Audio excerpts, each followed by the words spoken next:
live. We're live now. Wait, it's going live. It's going live. Okay. All right, we're live now. right. Why don't you play that? Hit the stuff. Turn it up a little bit. Get us right. You can feel free to. Welcome to the Dtalks podcast. Yeah.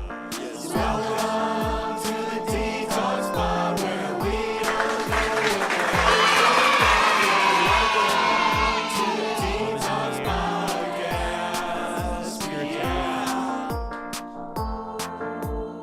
We're here. We're doing the thing.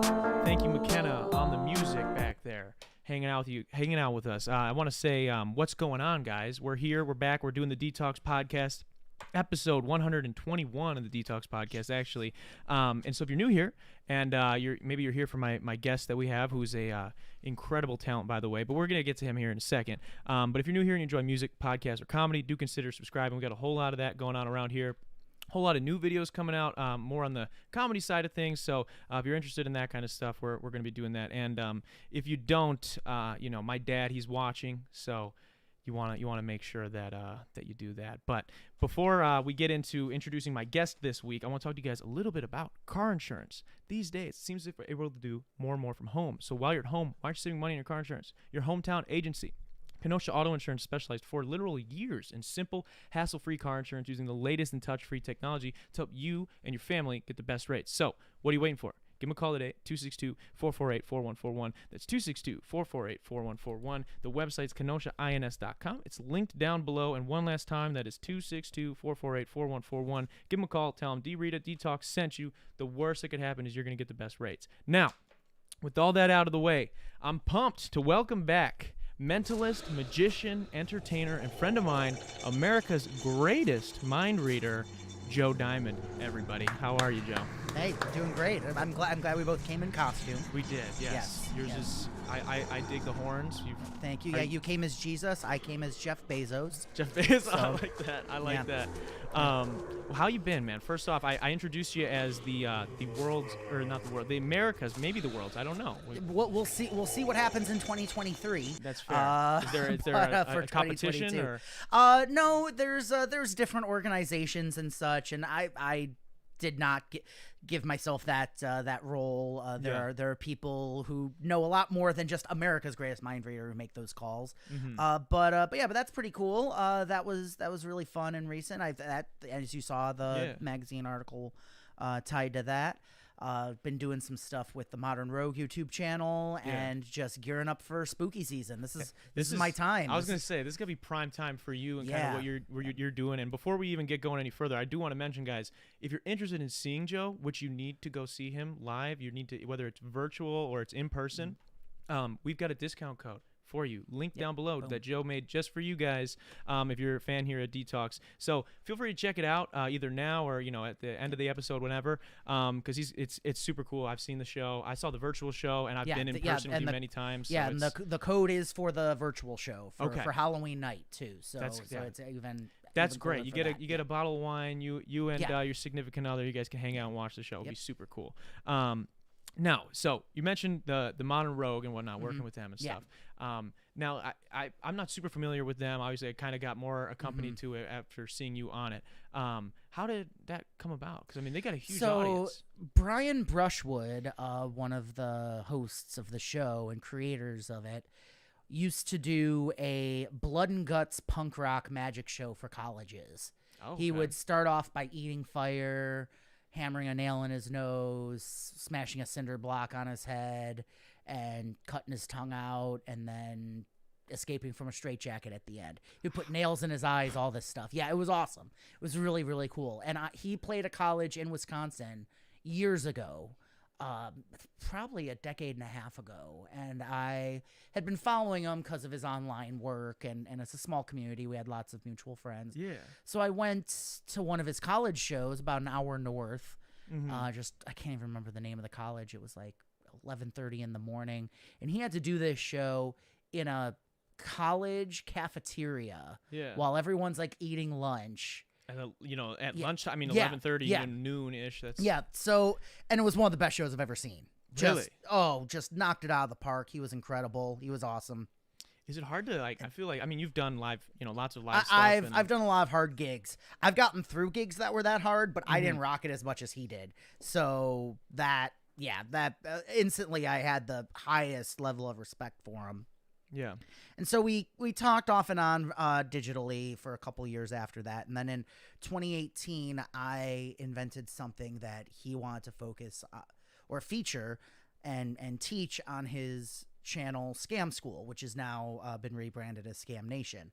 Okay. And through that, he was like, this is really popular. Do you want to come out, fly to Austin? I'll get you a hotel room and like you can teach some stuff and get you some promo. I was like, yeah, sure.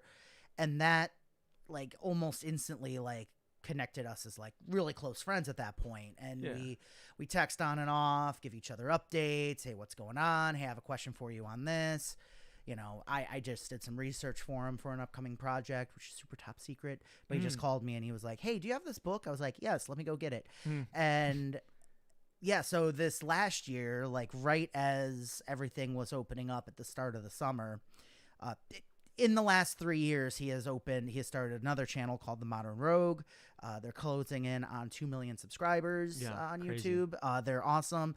They do everything from how to buy vintage clothes to how to shoot a bow and arrow while riding a horse to how to blow up a car. That's a spectrum right there. Yeah. Oh, yeah. That's a It's wide all spectrum. over. Oh, they do so many cool things. Many cool things.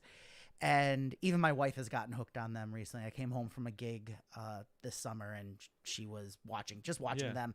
And yeah, so they've done some really cool stuff. They bought a former nudist colony and cult compound, about 7 acres just outside of Austin, Texas, and built a podcast studio, YouTube studio, all that. And so I went earlier in the summer to film some stuff, and literally at the end of the summer is like we filmed like 8 or 10 videos, and like as the last video was dropping, Brian and I were texting. We were in the live premiere for it. He's like, when can you come back? I was like, 2 weeks. He's like we want you for October for spooky stuff. I was like, literally I could do these days. He's like, great, I'll book the flights.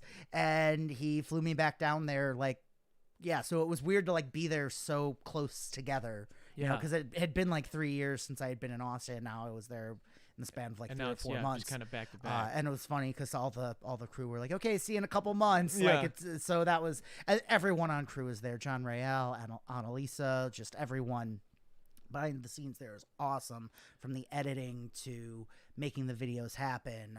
Corey, who makes, does everything from scheduling to buying stuff and all that. So there's one video that's about to drop on the Ouija board. You were mentioning that. Yeah, and we recreated some experiments from the 1600s. Where's 1800s?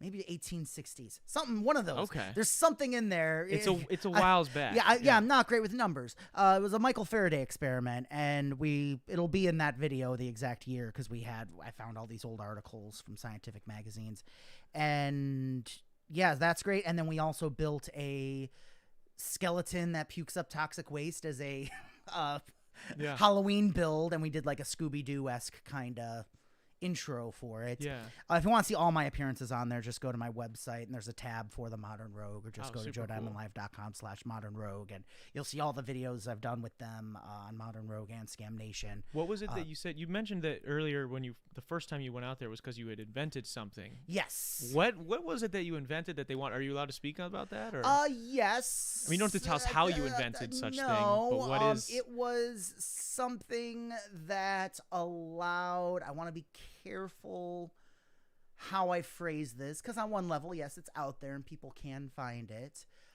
but also it's also one of the few videos that, so he credits me in the video, but I'm not in it, so it's a little buried if you do Google my name. If it basically allowed me to, it was a new way to prove that you had predicted something ahead of time, like creating more undeniable proof. Wow. And it is real proof. It's not faked proof. So that's the most I can get into in non-industry terms. That makes sense. But that said, if you look me up, there's lots of stuff I do on that show that I still use in my professional work. Like, people always say, like, "Oh, are you not allowed to tell people?" It's like, no, like all the best stuff is like in books at the library, and now YouTube is the new library, so it makes sense that all of that is there. So I don't give away everything, but if people want to learn the more basic level stuff, I mean, again, you can look me up on YouTube and find a lot of the stuff I've created and done with them. And I feel like too, a lot of the stuff that you do is like is very, especially from what I've seen in person and what I saw during your live show, it's like, it's regardless if I maybe you gave me a loose explanation of how it was done, like it's still not going to take away from the fact that you're executing, because even a lot of the stuff that you do, there's still a whole lot of focus and a whole lot of execution. Even if I have all the ingredients, you still need the chef that can cook it the right way and knows what he's doing that way. No, that's a great way of putting it. And I think I want to be careful about this too, because yes, I work in mystery and people do need mystery. That said, there are. Now, let me be clear about this, too, because this is a whole industry thing, and I think we talked about this briefly last time. Did, But, like, I'm not okay. Everything I share in that environment, like, it would not be okay for me to take something a friend of mine invented and put it on that show and show how it worked and such.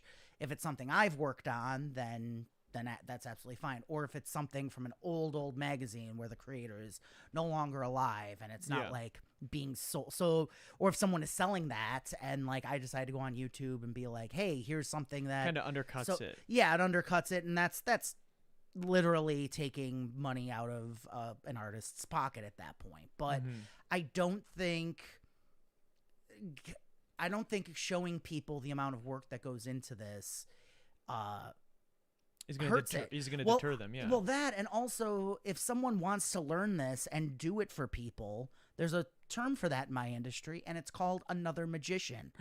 Like, like there are like some people like kind of. I actually polled my audience a few years ago because I had so many magicians and mentalists complaining about things like teaching magic on YouTube and even like mind reading techniques, and I was like, do people even want to know if they're not in this industry? Do they really want to? So I polled my audience, and about 100 people answered, and it was 70% didn't want to know, and 30% said, yeah, totally Googled it. And I was like, okay, so that's a good ratio, you know. And then I messaged, because at the time, Facebook analytics allowed you to see who voted for what. Okay. And so I messaged all the people who said, yeah, I Googled it. And I was like, what'd you find? And out of those, like 20 people responded saying, I don't even remember, or it didn't make sense, or I gave up after 15 minutes. Like, if they wanted to know, they would. One person was like, I thought about it, but then thought, oh, there's no way to Google, I'm pretty sure you can't Google how to bend a spoon with your mind, you know? And there was one person who was like, oh yeah, I learned this one thing on YouTube, and now I tell people about you when I do it. And I showed this to other people in my industry. I was like, okay, so worst case scenario, one guy learned something, and guess what? He always talks about me during it. How great would it be to have another magician out there, whenever they performed, went, oh yeah, go see this guy. Yeah, like, exactly. How great is that? And I do take pride in the work I do there, and I used to run a youth program of young magicians. They have those? Yeah. So quick background. There's a convention that happens every year in Columbus, Ohio, called Magi Fest. It's been happening for 90 years. Holy shit. 2022 is going to be the 90th year. And they haven't had it since COVID started. And they have started coming back post pandemic. But what they'll do is, if you are under the age of 18, you can send them a video of you performing at a charity. And depending on how many people donate and so forth, they raise money to pay for a kid and a parent. They pay for their registration to come to the conference. Okay. And these are like David Blaine came one year. Some people who have performed on The Tonight Show. Steve Cohen, who's the Millionaire's Magician in New York City. He's been running for 18 years. He's got the #1 show on TripAdvisor for all of New York, all of Broadway, all of everything. He's I don't know if that's the case anymore, but at one point he was #1. And so and he self-produces out of the Palace Hotel. He was there, so like you get to go and like meet all of the best people in the industry from around the world too. There's this one guy, from Spain called Juan Tamariz, and he's like a celebrity in Spain. Like people in Spain, when we think of David, they think of him. Okay. And he came. He's older now, but he came and performed 1 year, and it's like these 14-year-olds. These are world-class yeah, talents. yeah. You would have to live in Spain and speak Spanish to A, maybe see him on TV, and B, maybe be lucky enough to go see one of his theater shows.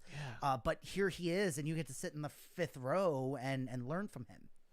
That's nuts. And so I had the job 1 year of running, for a couple of years. They gave me, I think it was like 2017, 2018 when they gave me the job, and I ran it through 2020. And one of the things like all these kids talked about was like, so how'd you get started? They all said, oh, I learned from YouTube. Like me growing up, I went to the library. That was my big starting point. And I realized like, oh yeah, YouTube is the new library. When I needed to cook a chicken breast, I didn't go to the library. I Googled it. Yeah, I've still gotten books from the library. I've got my library card and I use it, of course. When I want to ladder lace my shoes, I'm not going to go get a book. Exactly. Look it up online. Exactly. And there's some great performers and great creators on YouTube right now. And and so I'm really and the other thing too is I'm really proud of that, but also there's some people around the world who don't live near a library, or maybe they won't find a book in their native language. Yeah. YouTube translates a lot of this stuff for them now, so they can at least get a transcript that they can follow along with.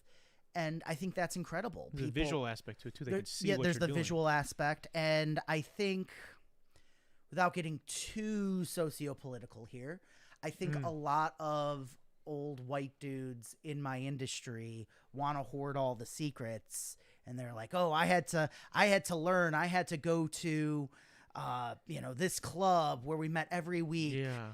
And where they met every week was like a Denny's or like a church basement. Let's go be around a bunch of old white dudes who are going to teach you the value of keeping a secret when you're 12. Well, that's like that sounds great and safe. Well, it'll just push the industry that you're in. Like it'll just push magic exactly. harder. Everything will get better the more access. And that's something to that Brian says from Scam Nation. He's like, right now there are more creators. A 16-year-old girl just fooled Penn and Teller on Fool Us.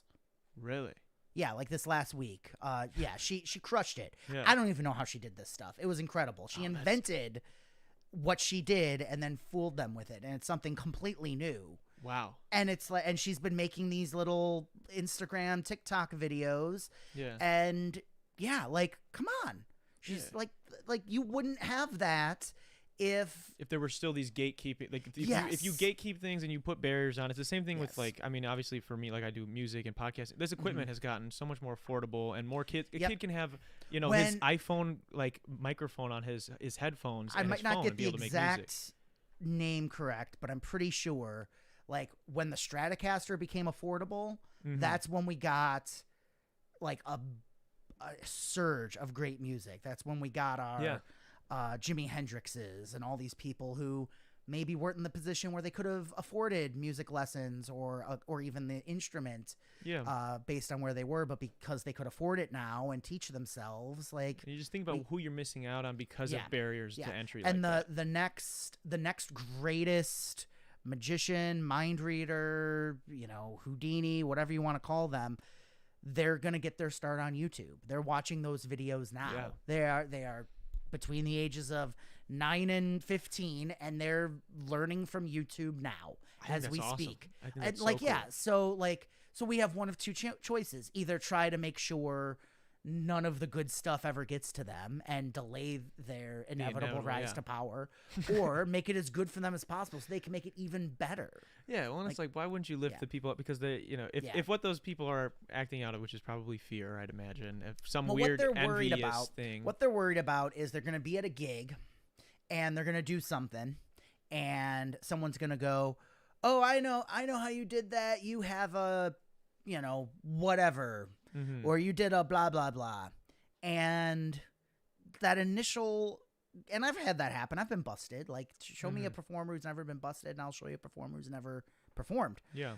And I think part of them, because of that insecurity of that moment, they feel, okay, the best way to do this is to keep it a secret so people don't know how good or not I am. The other thing too is like I think a lot of people coast on just people not knowing, and they might be not that great, or maybe not a great human being, or not a fun person to be around, but because they have something that people don't know. Yeah, because they're the only person in the village with a guitar, in a sense. You know, people go, well, if we need a guitar player, we got to pay this guy. Yeah, exactly. But if, you know, we've got all these great guitar players, and some of them are jerks and some of them are nice, like, now we have options, and some of them are more talented than others. We should know. Yeah.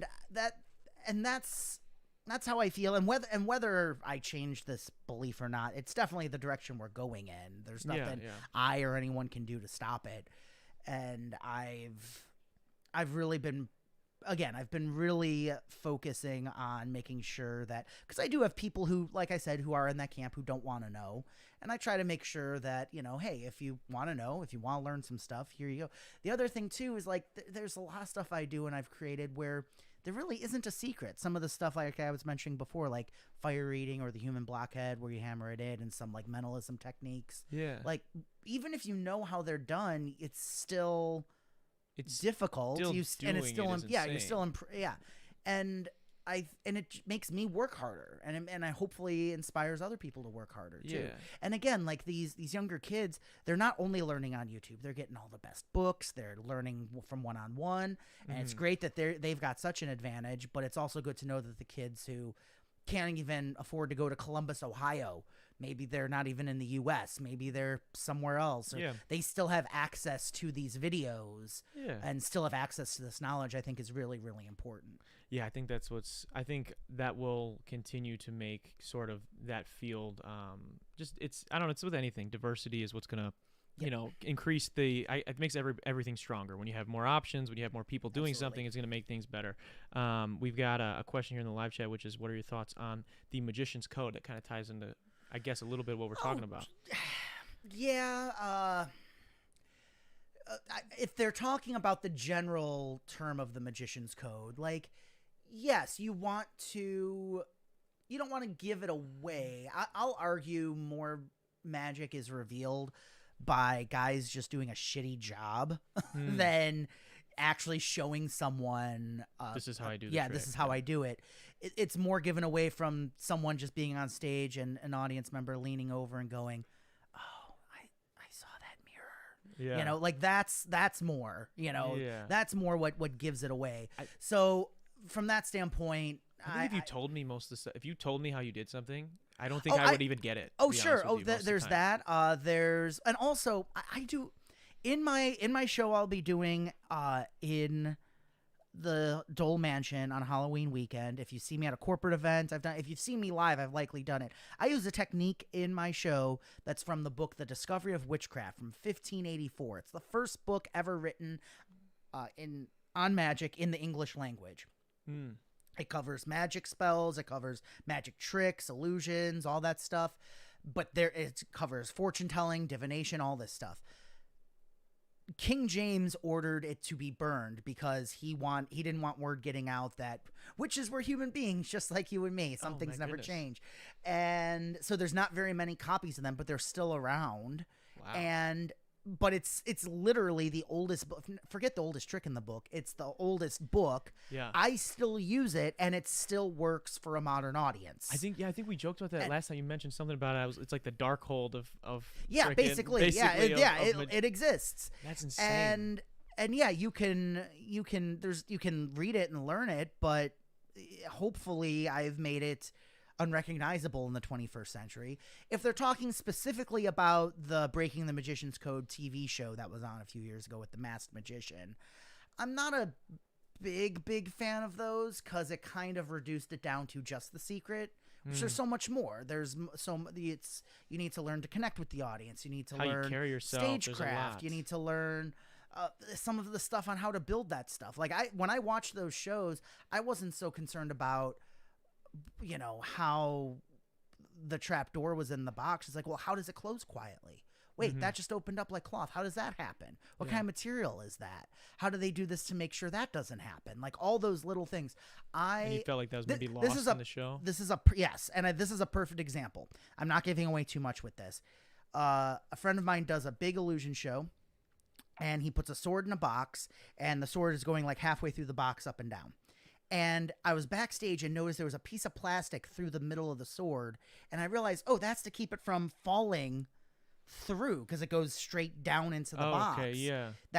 And you don't see it from stage, even though it's a piece of plastic like that big around and that thick. Huh. And I was just like, oh, that's cool. Someone had to think about this. Someone had to engineer this. They had to build it out of this plastic and not this because that kind can break. For this too, yeah, exactly. So I was like those are the little things that I really love. It's like, oh wow, someone had to think about this, and sure, this effect maybe was invented in the 1960s, but this part wasn't added until the 1980s, and like that stuff really fascinates me. Yeah. Just going like, nah, there's a notch in the sword, like that to kind me of is ruins like, it. And takes yeah, away yeah. It reduces it down to just that. It's not just one thing. It's so many of those little things along the way to make the final whole picture. As I think in a lot of crafts too, it's stuff like that. When people try and reduce it, it's not cool. We've got a question. You got a question you want to ask?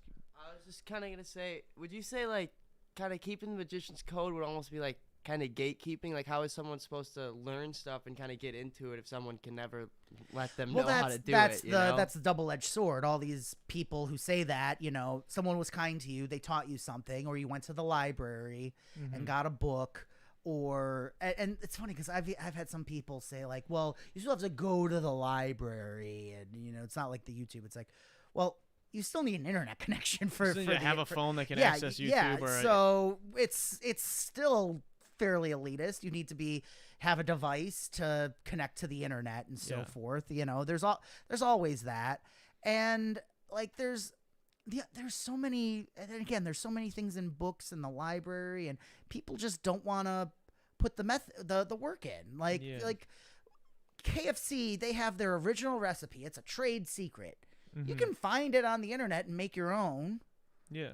Even though that recipe is worth millions of dollars to them, but guess what? People don't. They want the expert to make it. Yeah. They want that experience. There's, yes, there's more people making their own movies or podcasts. We're talking about this stuff with the equipment, and it's gotten better. Like again, because of that. Yeah. Because of that, exactly.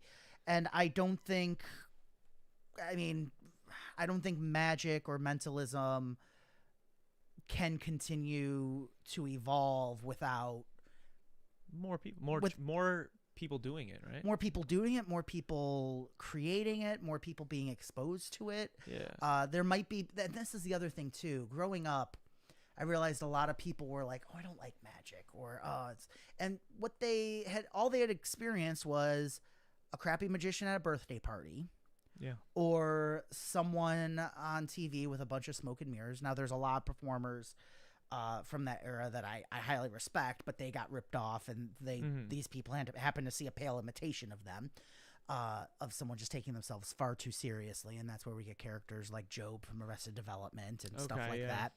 And to me, that's the equivalent saying, like, I went to a concert. I don't think magic's for me, Like let's just use Lady Gaga as an example. Someone might go to Lady Gaga and love it. Some people might go to Lady Gaga and, hey, like, oh, so far away, it was so loud, it was all this. That person may love John Legend. They may love Bob Dylan. They may want to go to a nightclub that seats 200 people, and maybe Bob has plugged his guitar in. They want to hear the stories. They want to feel connected with the person. They don't want to see the spectacle.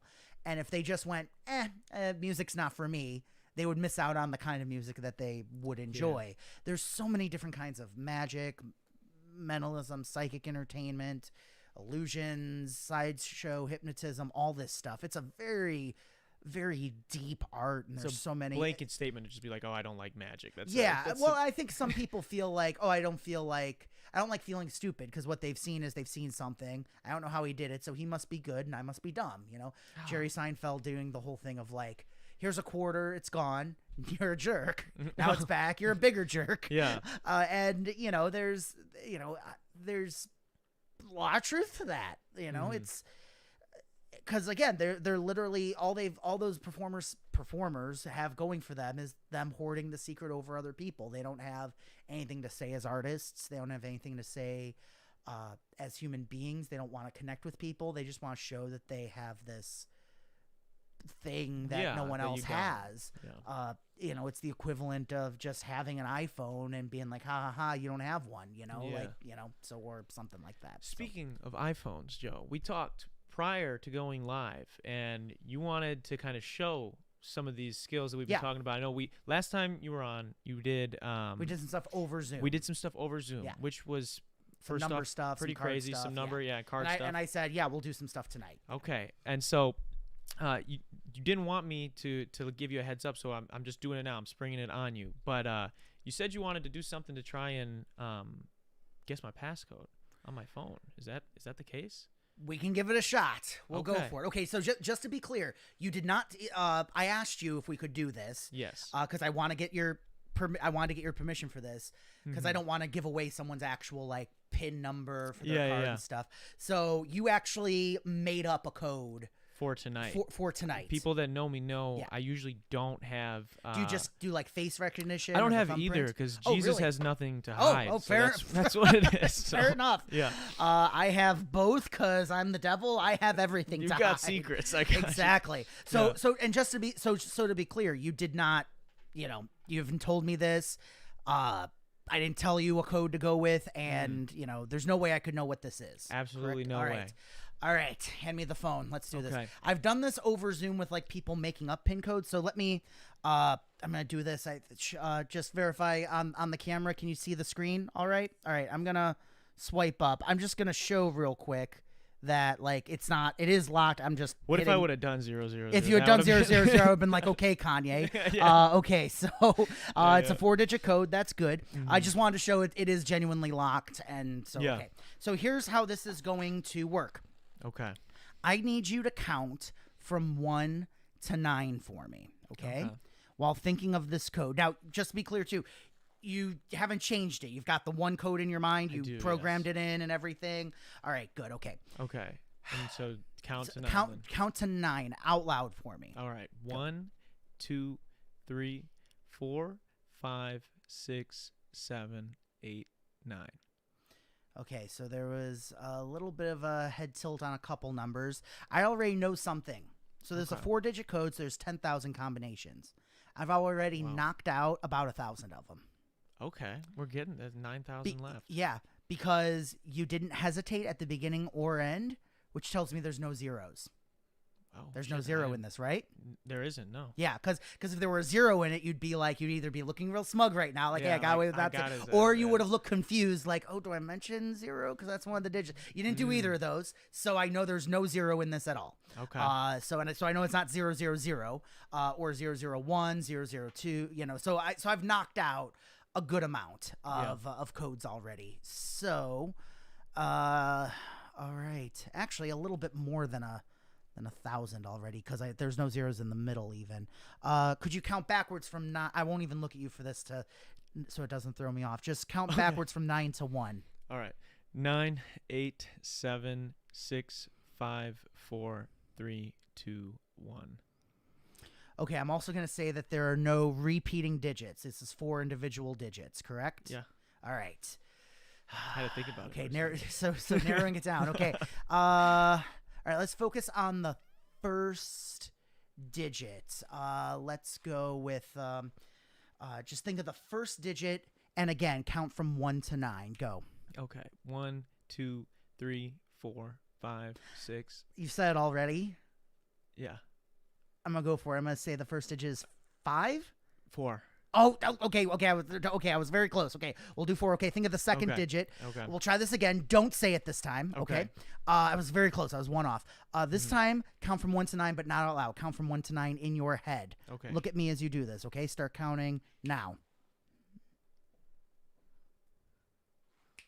Right there. I'm gonna say 7. Yes? Yes. All right, good. Okay.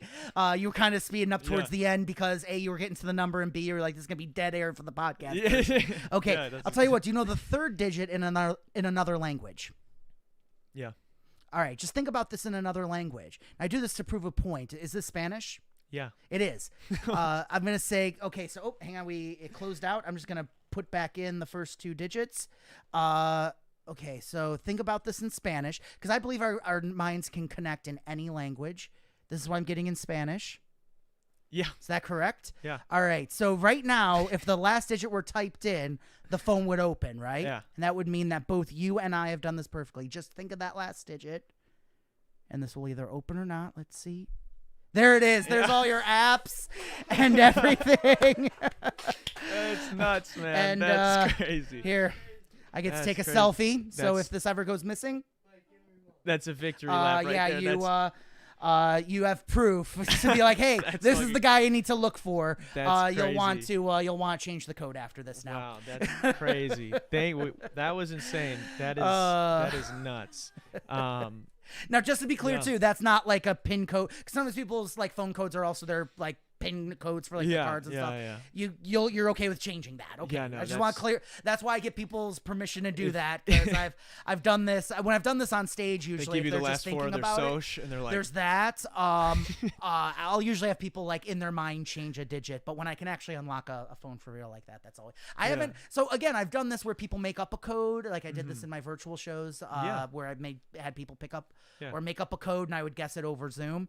But it's just so satisfying to have the phone open for real and doing it for real In real So- time, and yeah. That is the first phone I have unlocked in close to 2 years Gosh, because of the that's crazy. pandemic. So I wasn't sure if I was going to do it, but I'm glad this was awesome. That's nuts. Well, thank you for that. That was course. phenomenal. Did I think I may have gone into this last time. Did I get into what happened after the first time I did that on 95 Will Rock last time? The Pentagon reached out That's to me. what.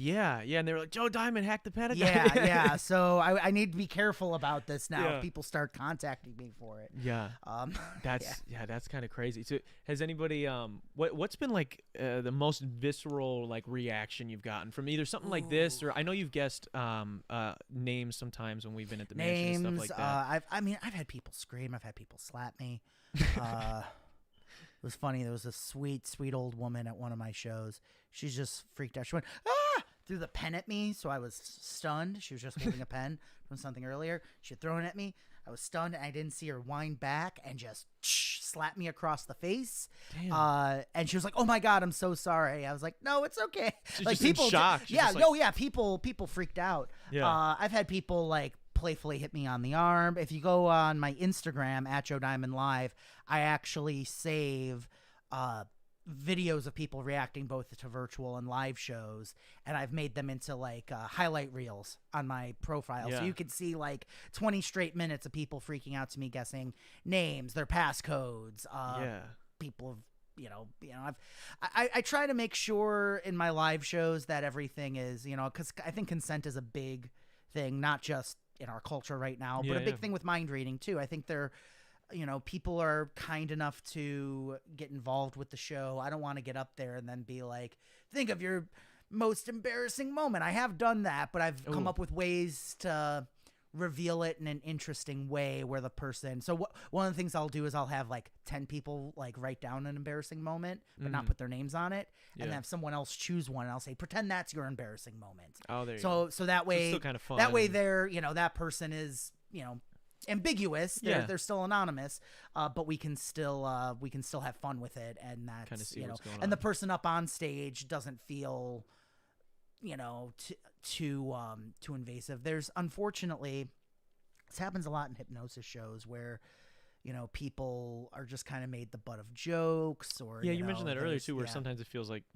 people think that they're dumb and that's why they don't like the magic. Yeah, and so you don't want to. yeah, I feel like having so- consent will avoid Yeah, that. exactly. So I do, and I'll ask people one of my lines I include in all my shows, both virtually and live, who here has never been to one of my shows, and has always wanted to give this mind reading stuff a try. So now, I'm dealing with people who want to participate, who want to have fun. I want to do stuff again, as much, and I double check, but as sensitive as something like a iPhone passcode can be. I want to make sure it's not someone's PIN code and all this stuff. because I want them to literally be safe. Yeah. If it is something that is more sensitive, it depends on the group. Like if I'm doing a house party for like 7 women who all know each other, we can get into some like really like crazy stuff. People, a woman once had said she was thinking about the strangest place she ever made whoopee. Those were her words from this woman who was my grandmother's age.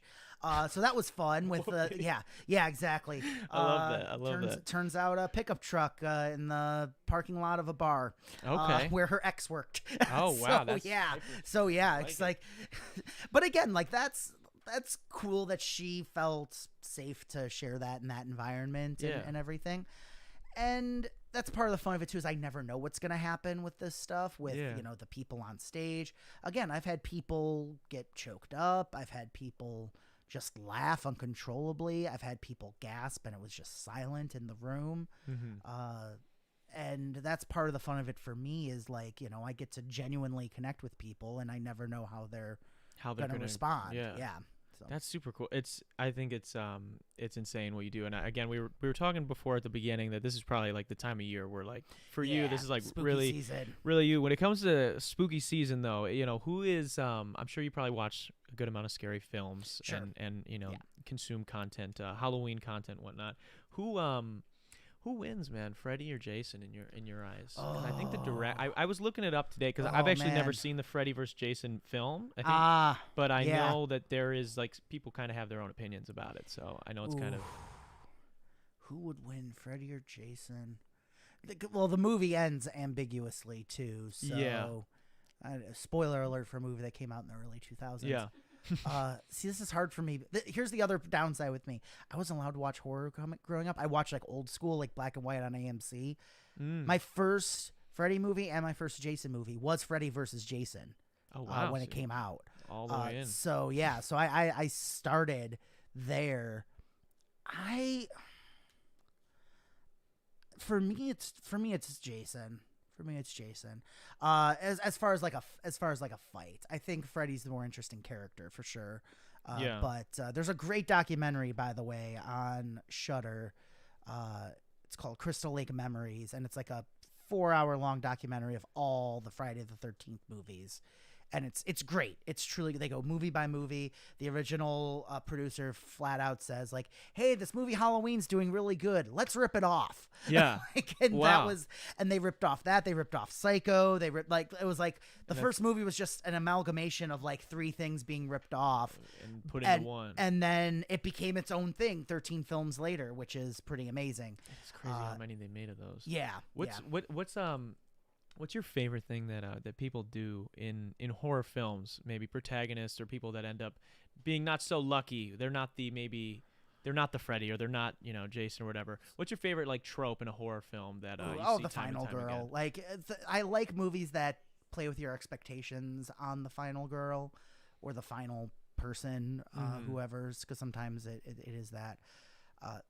I love seeing a journey that someone can go on, whether the journey is them getting through all their friends getting killed by an axe murderer, or whether there's a great movie, and the movie that's jumping into my mind, she's not a final girl in the traditional sense, but the main character from the movie The Orphanage. I think it's a Spanish movie. Oh yeah, I've had friends that I think I've seen parts of that. Yeah, it's not in English. You have to watch with subtitles.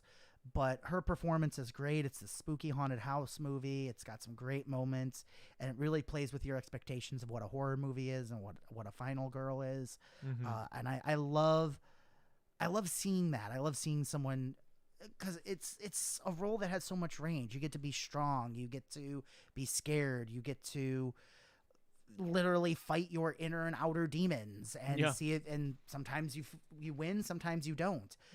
There's a really good movie called The Final Girls where these campers get sucked into a movie that one of the characters' moms was in, but it's the world of the movie.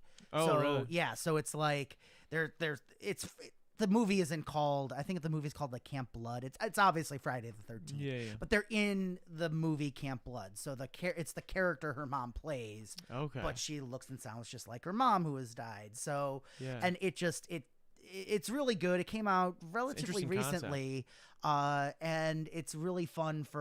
There's some really great moments. It's very self-aware.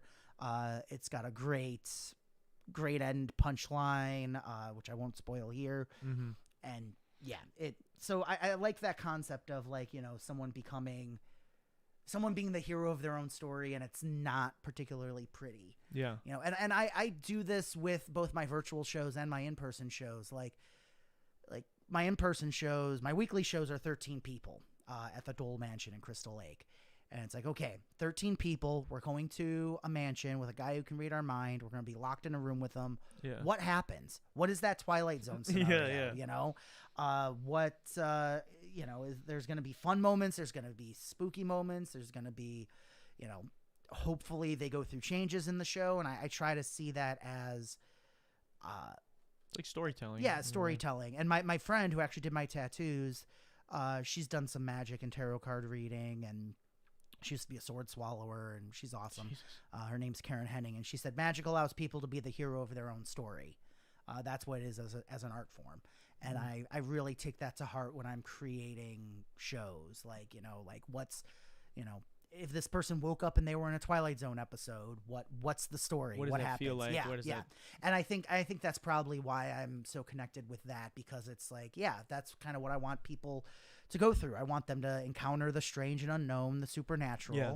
Hopefully come out unscathed, you know, and hopefully their friends too. In the case of my shows, Does it take a lot to scare you then, or to wow you? I guess in sense of maybe film and I'm content a big wise. baby. I watch movies like this. I'll I'm admit the same it. way, man. I'm scared. I'm better. I'm better now. I watch a lot of horror content. I've gone through Shudder so much in the last 2 years, looking at all these different movies. I like there's a lot of similarities between magic and horror, horror films, Yeah. not just in themes of, you know, life, death, resurrection, but also methodology. The great special effects and makeup artist Tom Savini, he called his book Grand Illusions, and he said in interviews, is like, because I think of them as magic tricks. Like in Friday the 13th, there's a woman who gets an axe in the face, and he's like, he breaks it down like a magic trick. He's like, okay, we can't really put an axe in a woman's face, so do we do a fake face and a real axe, or a fake axe and a real face? Yeah. Well, let's combine the two and then use editing to splice them together. So there's a moment where like the axe swings up and hits the light that tells you it's solid, and then you hear the thump, and then you see the fake axe and the actress's real face, and when it all goes together, it gives you that impression of it actually, you know, connecting, even though you never see it happen. Yeah. So there's a lot of that as well. I mean, the literal, you know, magic trick of it, but also I think the storytelling as well, again, from that standpoint. Like I try to, I had other performers come to my in-person shows and even the virtual ones and say in some ways they have more in common with like old Twilight Zone episodes than they do with other contemporary magic shows, which I'm thrilled about. Yeah, we'll use a lot of the same techniques or, you know, structures and so forth, but much like, you know, comedians do. You know, you start with some simple jokes, do a story in the middle, and then bring it to the end with your standing ovation, you know, crowd-pleasing closer. But finding those ways, there are moments in my shows where it's like, okay, I found something that makes me feel like a writer or a filmmaker, but I get to recreate it for people live, you know, in the moment as they're going through it. And that's the big thing too with virtual shows, which much like, you know, because we talked about this before. I mean, you've seen it. It doesn't feel like you're just watching a video of me doing stuff. Everyone's involved. Like, and even when I'm not bringing people live with me at the moment, people are going and getting stuff. People are still being involved. And the last piece literally involves everyone. Yeah. There's several moments in the show that involve everyone, actually. Yeah.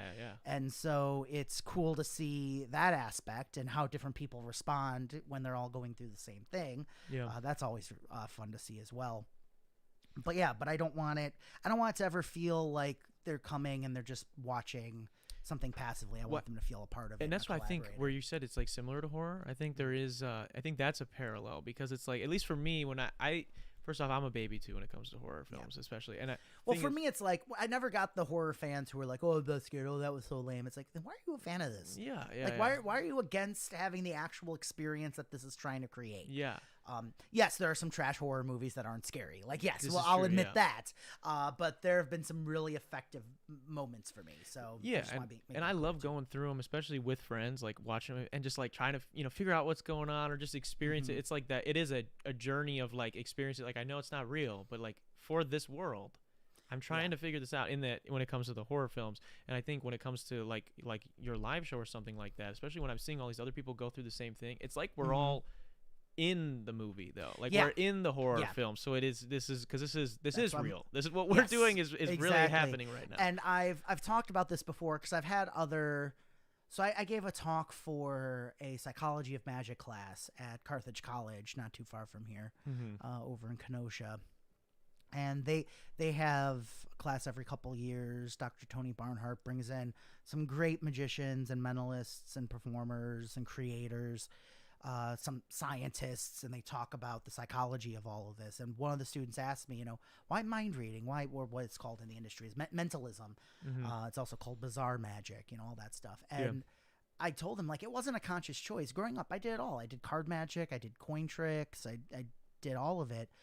But magic was the way to make that stuff I saw in movies and TV shows real. Like, we could actually live through it. We could actually create a paranormal occurrence on cue. I could make people worried. Like, my fiance, my wife's she was my fiance longer than we're coming up on our 1 year anniversary. She was my fiance for longer than she's been my wife. So I've gone that far. Got used to saying but her it that friend way. came to the show and she brought her mom, and Brenna's mom after the show was like, "Oh my gosh, I need to talk to Lindsay. I'd be scared to live with you."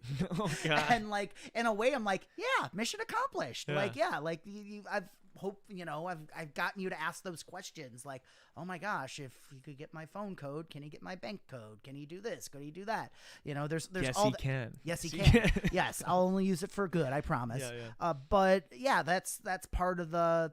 Well, when people see, just for example, when you see like one of those card sharks in the old West movies where they like spring the cards and turn them all over before a game, it conjures up ideas, and you want that, but you don't want to be able to just turn a spread of cards over. You want what it represents. You want to be able to control the cards and have such proficiency over them that you can literally deal yourself the winning cards. That's what you want. That's just what it represents. We'll go super super old school. Pulling a rabbit out of a hat is the creation of life. Yeah. Rabbits are fertility symbols in literally every culture. The hat, it's a dark, empty void. Yeah. Make your own body parts that you want. And it's literally giving birth to life, something that symbolizes life and, sex and death and procreation and all this stuff. That's like, it's amazing. It's the one trick that everyone knows that no one's seen. Like, I've literally seen like like you see a lot in cartoons. I've never seen a live magician pull a live rabbit out of a hat.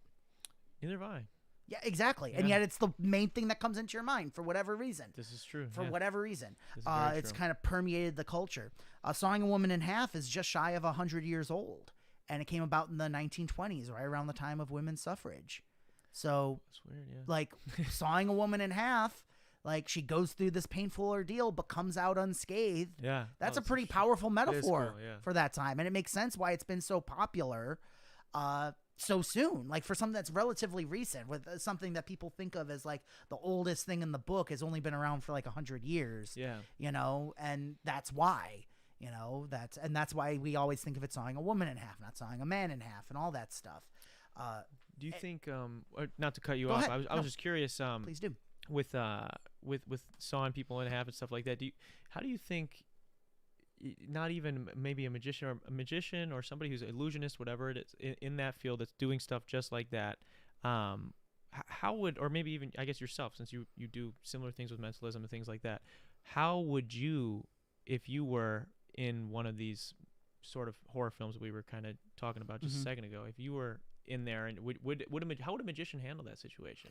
Because you guys are you're walking a fine line, and just like even thinking with the sawing people in half and these other things. Sure. Would it be I know I am no match for this type of thing. I guess it would depend on the villain, I guess. But I know I'm no match. I'm a dip because I understand it, or is it going to be maybe I can outsmart this thing? Maybe I can do whatever. Yeah, I mean, I think that would be you just is that a film? Is there a that movie should where a be. magician? You know, or I was just thinking like that those Now You See Me movies. They shouldn't have been bank robbers. They should have been in a horror film. Like they should have a. So here's the thing. There's always like a TV in like procedural crime shows like iZombie and Supernatural. There's always the episode where they go to the magic convention. It's like so it's like. Or there's the episode where there's someone dies in a magic trick, and like every murder mystery show, it always happens. I know my wife and I read a lot of murder mysteries, and we watch a lot of murder mysteries. Yeah. There's always the point where they go to the magic show, and did you watch Knives Out? On a side note, yes. Did you like it? I did like Knives Out. I liked it as well. Yeah. I just like seeing Chris Hemsworth in a different role. It was totally, or not Chris Hemsworth, Chris Evans. My bad. Oh, Chris Evans. Yeah. Okay. My bad. Absolutely. Yeah. So. From the horror standpoint, there have been like magic themed horror movies, The Mad Magician and stuff like that. Yeah, I've heard of that. It's an old black and white one. Old. Yeah, I think if we're talking about like the fantasy scenario of like, okay, you have to write a horror movie with a magician as one of the characters, or a character. Joe Diamond's the lead. Oh, then I'm dead. Joe Diamond. Okay. Oh, well, if I'm the lead, then I'm the killer, technically. Okay. So you're like the second or third lead. Okay, all right. I'm the love interest. I'm the guy who sacrifices himself at the do that. Story of my life. Anyway, of course. Yeah, I would say if it's just a traditional slasher, it's like, okay, well, we can't. I think the challenge at that point, okay, here's where we go. So the killer's going to come after you no matter what. You can't kill, and the killer, you can never kill the killer. Mm-hmm. So I think the challenge would be to create the illusion that the killer feels like they've killed you, so they just move on and leave you alone. I think that would be the challenge. Yeah. Like figure out like, okay, how do I do this to where they think where the script is flipped. Not I think I finally killed the killer, but the killer finally thinks, okay, got that teenager disposed of. Yeah. And let's be real, I'd be playing it. I'm in my mid-30s, but I'd be playing a teenager like all these movies. Yeah. Like, come on. Like, there was what is it? It's like it was one of the Supernatural guys. They were in the last Friday the 13th movie, and they were like 38. They're like I'm out of college looking for my sister. It's like, come on, Jared Padalecki. Come on. Like, I get it. You have to read the script they gave you, but like, seriously. Yeah. So I think that would be my strategy in real life. Run, scream. Run and scream. Yeah. Like, I would not be thoughtful at all. Not playing around. I'm getting out of here. Yeah. It's like, no, don't solve the puzzle. Just run. Least favorite candy of Magician Joe Diamond or Mentalist Joe Diamond, whatever. Least favorite candy. Halloween time. I guess you could do Halloween. Yeah, you could specify Halloween candy. I don't like almond stuff. I normally like. Do you like almonds in general? I do like almonds. Like, I'll have almond milk, but like almond joys just don't do it for me. I'm not an almond joy fan. Either. I don't like. I like paydays, but when it comes to like chocolate, like I don't like nuts and like brownies. Yeah, I'm the same way. It's like I just nothing like. I like nuts. Peanuts. I like whatever they're gonna put in it. I want the brownie to melt in my mouth, and I don't want to navigate the gravel. I don't want to do it. There's very few. I'm trying what do to I have in front of you? I would totally yes. Reese's, love it. You know what is this? Maybe this is illusion. Maybe the people at corporate and Reese's are good with their illusions, or maybe I'm fully sold on this. But I feel like Halloween, any of the seasonal Reese's cups have a different ratio of peanut butter to chocolate, and I love it way more than the regular Reese's. Like the Reese's cup is fine, but anything when it's like, if it's a ghost, if it's whatever, I like it way more. Here's the secret with Reese's cups. You have to eat them all in one go. You can't bite them. Like, if you eat the whole thing in one bite, then the ratio is perfect. That's true. That would make sense. They got a weird one now. They got a marshmallow. It's got like a marshmallow top, and they got a Halloween one too. It's like they dyed it green, but it came out for Easter. It's like a I white like top. the white chocolate kind. I like That the was white good. chocolate one too, but My- it's like My marshmallow. wife gives me on top. crap. She's like, white chocolate isn't chocolate. It's That's like, what. That's what she said. I love the white chocolate. I just bought the it's last what bag. it's called. We're Yeah. not gonna change the name of it now. Exactly, dude. Like, Exactly. What's What's obviously so you trick or treating, you know, and you maybe get a candy you don't like, but what was maybe your worst or most embarrassing costume growing up? Did you dress up a lot for Halloween, or did you I not did. I Okay. dressed up a lot. Because there was a big TikTok trend last year, I think, around Halloween time, where was people sharing like their most embarrassing Halloween costumes, and So I wasn't too embarrassed by too many of them. There was one where I was Calvin from Calvin and Hobbes. I had the striped shirt. My mom spiked my hair, and I had a stuffed tiger. And not too many other kids knew who I was. yeah, So I had to keep explaining it to them, which I didn't love. that hurts after like the 8th time. You're like, Yeah, "Fuck, yeah. man, It's like come on, like Calvin and Hobbes, and like now like everyone our age knows about them. Yeah. Like if I did that now, people be like Calvin and Hobbes, awesome. But like then, like kids are like, who is that? It's like read a book. yeah, I'm 8 years old and telling other Uncultured. 8-year-olds, read a book, read a freaking book. I'll tell you this. I was Batman one year for Halloween. Do you have a good Batman voice? Where were the other drugs going? Where is she? Where is she? Have you seen Toronto Batman? No, I haven't. Oh, it's a guy in full Batman costume, and he's just like walking up to people randomly, going, "Where were the other drugs going?"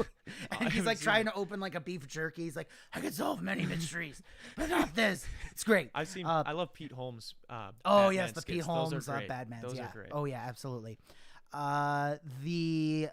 So this was like the era of Tim Burton. Mm-hmm. I was born in '87. The '89 Tim Burton, watched it all the time. My mom got me a full Batman get up, all of it. I'm wearing the things. She gave me black rubber boots, all that. I don't remember why. She was talking with her friend. We were walking to the next house, and I grew up in a neighborhood that had these really deep ditches and culverts. So they had like the kind of like in, you know, like Access Chemicals, the big tubes where Yeah. like the water comes out. We had those like, you know, on our block, you know, Yeah. and but they came out from under the ground. So they looked like, you know, where Batman and the Joker, Would would do fight. something, Yeah. yeah. Or from one of those movies. Or like the giant culvert you walk into on the Batman ride at Six Flags Great America. I don't know why, just out of nowhere, I dove into the ditch. And I don't remember this part. My mom swears I did it. I climbed up out of the ditch because I just went whoosh, like, you know, fly. Maybe I thought I could fly, or I was just Batman and I could like do cool stuff. Batman. Yeah. Well, Great, dude. apparently, again, I don't remember this part. I remember crawling out, but my mom swears that she said to me, "Joey, what are you doing?" And she swears I looked right at her and went, "I'm Batman." No, you Like at didn't. age 4. That's what she claims. Wow, you just. So I just remember crawling out and moving on to the next house. you were Like, deep you know, in character. I was deep in character or high on sugar, one of the two. Yeah, probably a little bit of both. A little bit of both. But so I guess we're Halloween time is that time of year. Mhm. People are looking up stuff about Ouija boards. They're looking up stuff about mentalists. People maybe in your field and stuff like that. What's like the worst thing you deal with spirits? I saw the stuff on the Modern Row you guys were doing with the spirit in the bottle and stuff like Yeah. that. I've seen you do some stuff with that as well, and pendulums and stuff. And what's like the worst maybe thing or environment you could create to maybe piss off said spirits, or anything you can do that like you've noticed maybe that's like I don't get a good reaction when I do this, or I've definitely pissed off more living spirits than non-living spirits. Oh my god, the first time I just had like a photo of a Ouija board on my Facebook page. One of the guys I went to church with messaged me saying, "When I saw that, my blood went cold." It's like, here, wait, can you Yeah, switch to yeah. me real quick?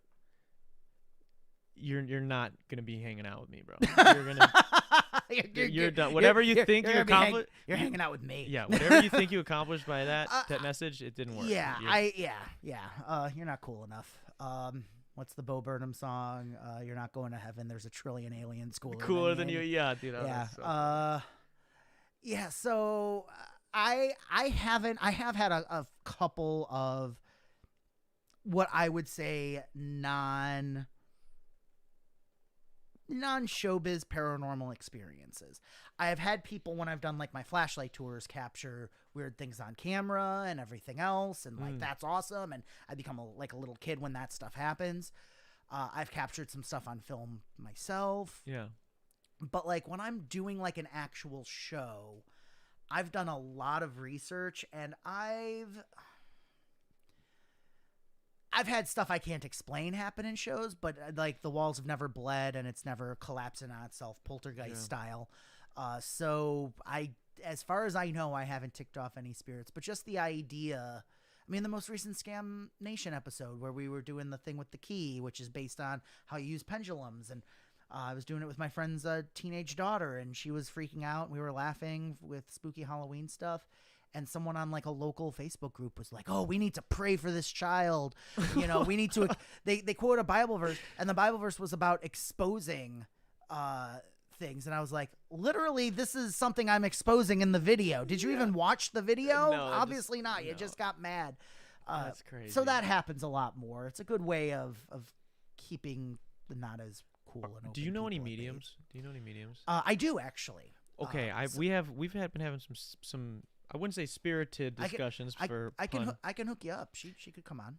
Because I'm curious. Because I'm pretty skeptical of some mediums. I've Yes, seen so some stuff online about so mediums there are being grifters. yes.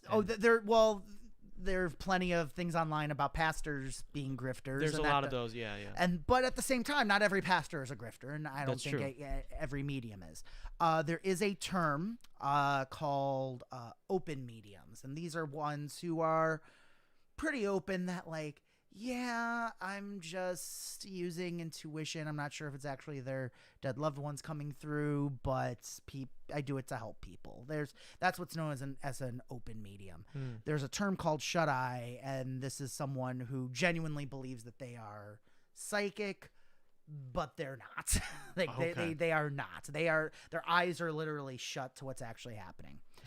But there are a lot of people who genuinely do believe in this stuff, who genuinely can do it. Yeah. I personally, don't. We're just gonna delve into belief very, very briefly here. I would consider myself a atheist agnostic. That said, most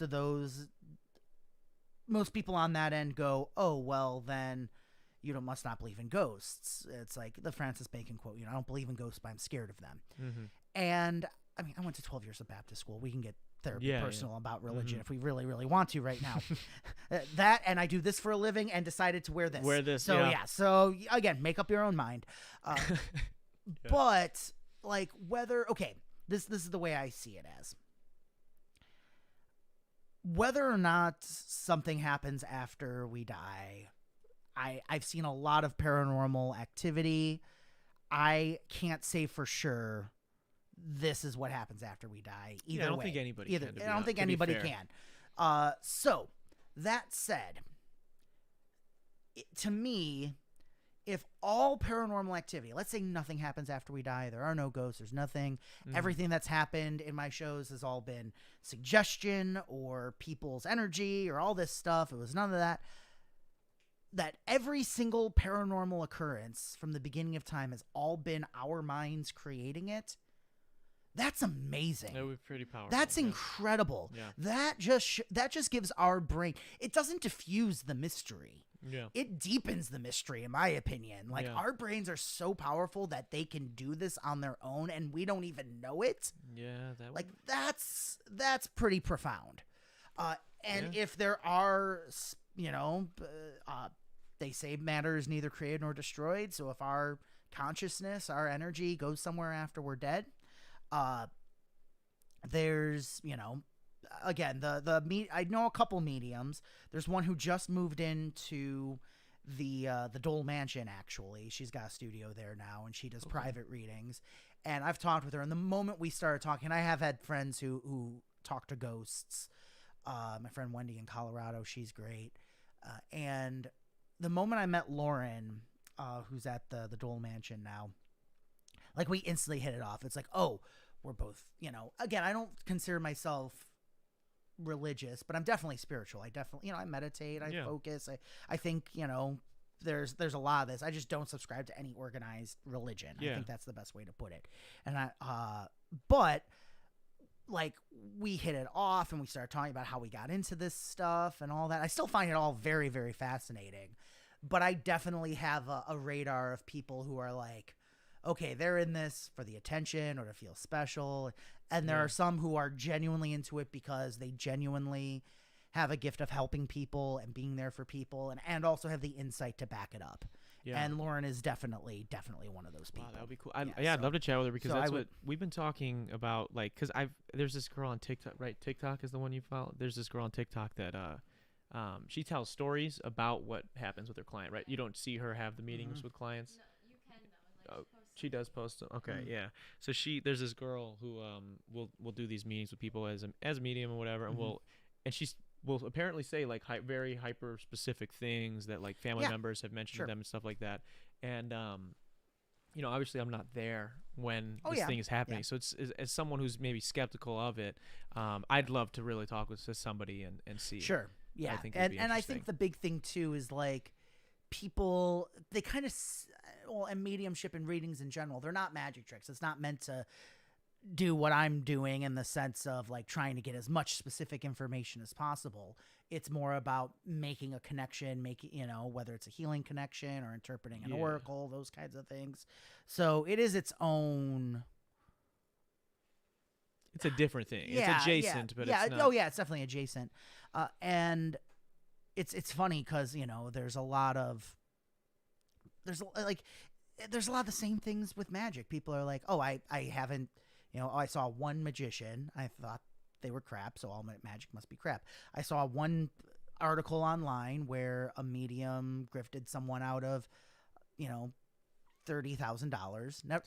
Never mind the pastors that grift, hundreds of thousands of dollars from people, very- or leave their churches high and dry and run off with the secretary. That happened at the school I went to. Oh my goodness! Yeah. Wow. Yeah. That's great. Yeah. That's phenomenal. Yeah. Jesus said it's okay. He did it right there. Yeah. That's what I'm Hey, talking about. That's a hey, thug you- move right yeah. there. I like it. Just kidding. But just kidding. yeah, no. But yeah, so I don't think the psychic industry is special in that regard at all. Yeah.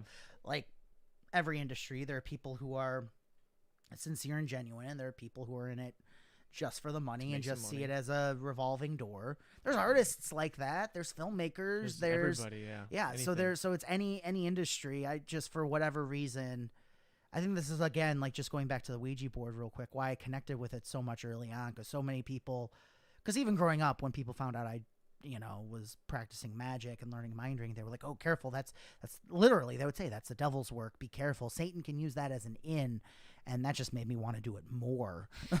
They failed on the marketing. Yeah, they aspect of totally things. failed. Yeah. They totally failed. Well, that's Ouija board. We had a Ouija board. We had like a bright pink Ouija board. Yes. We had gotten Oh, from that's like so cool. a toy store or something. That Yeah, we would, they were made by Parker Brothers. Like America's first patent battle was over the Ouija board. Actually, Really? it's a really fascinating history. That's crazy. And people just, and again, like there's nothing.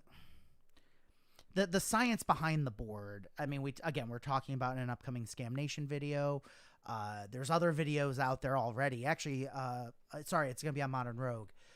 Modern Rogue already did a video on the Ouija board from a few years ago. Mm-hmm. They more so talked about the history and talked about the phenomena. They didn't have a lot of stuff to show the phenomena actually working, which is what these experiments that I found showed, to kind of prove that it's people moving it, not an outside spiritual force. Now, again, the fact that to me, the more I learn about the board, the more how it works and how people react and the idiomotor response and all this stuff, that just deepens the mystery for me. It's like, again, wow, this is magic without a trick. Like, this is us doing it without having, you don't have to put, I see magicians like, oh, do you put like a magnet in it?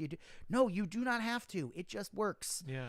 And that's pretty amazing. That's it is. And seeing where people where people take it. Like they will just like I had a spirit bottle, which again that video is out already. That's You what I was mentioned it. watching before this. Yeah. I had one out at a art fair at the Dole Mansion, and a woman from across the room like made eye contact with the bottle, like with the pendulum swinging inside, and my spidey sense tingled. I was like, oh, she's gonna be a problem. And she made it. She came over. She's like, what is this? And I start to talk about it, and I know when to dial it up and dial it down. I know when to go extra metaphysically and woo-woo-y, and I know when to be very matter of fact. And I could tell this is a woman where it's like, just be matter of fact, because she's gonna go all woo-woo very quick, and you're not gonna need much. Yeah. And mid conversation, when I just tell her, you put your hands on the table, goes one direction for yes, one direction for no. She puts her hands on the table and goes, will I die within the next 12 months? Holy Yeah. shit. What was the Yeah. answer? Or did you stop the bottle? I was like, well, this is not, we don't know if this You're like, is a... breaks I bottle. normally say, Nothing like that. I'm not a doctor or a lawyer, so I don't suggest asking any legal or medical questions. Jesus, yeah. But you kinda And sprung I it don't up. even remember. Like, neither is good. Yeah, yeah. I don't remember what it said because there were other people at the table. It was, we won't go into the story I told before we went on air, but it was one of those things where, like, again, everyone was just kind of like, okay, this just killed the mood. Like, what do we do now? Shit, And so 0 I to had to, 100. like, talk with her because I'm also a human being. I want to, like, talk with her and, like, not Are be you like, good, get out bro? of here, you crazy lady, you crazy Yeah. bag. What are you doing? Like, Yeah, well, shit. and I talked with her, and it turned out she had recently been diagnosed with cancer. And I talked about her about how, like, hey, my mom was diagnosed with breast cancer when I was 15, and she's still alive. And but listen to a doctor. Don't listen to don't listen to a silly bottle at a spooky art show.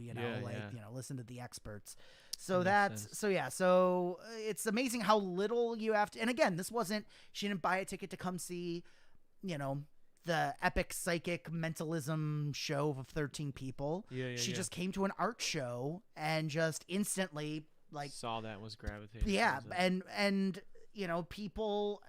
people do that in shows. People are going to bring and I'm careful not to, there are some people who definitely don't share my same beliefs, and they come up to me and they say, oh, I could tell you were doing this, or there's a spirit around you and all that stuff. And I definitely like to think of loved ones watching over me, or like their memory is important to me and that kind of stuff.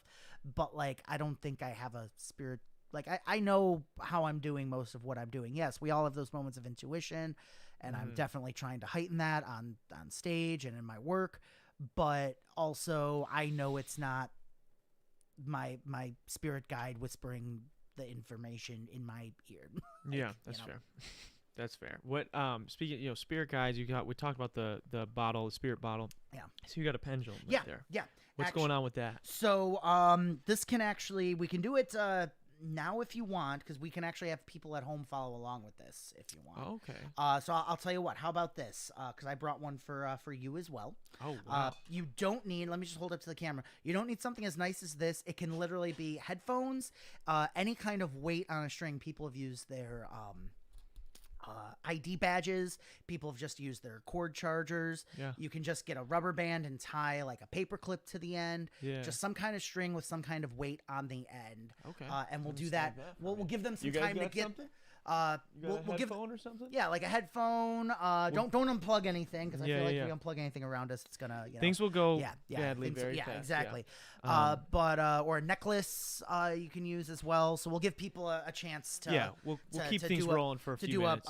a makeshift version of that. But yeah, I use these in virtual shows, and I've done a lot with them in different contexts. And again, if they want to look up the video there on JoeDiamondLive.com/modernrogue, they can. Mm-hmm. But this was one of those things where when I first learned about this, it was one of those things where I was like, oh, this is what it's about. This is what real magic is and can be and should be. And that really connected me for it.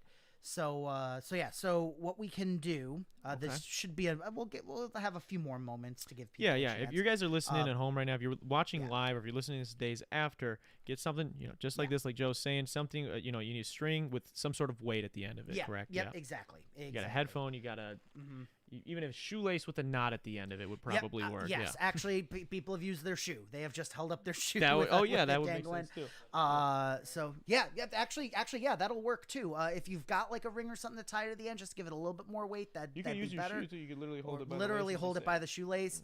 That's really cool as well.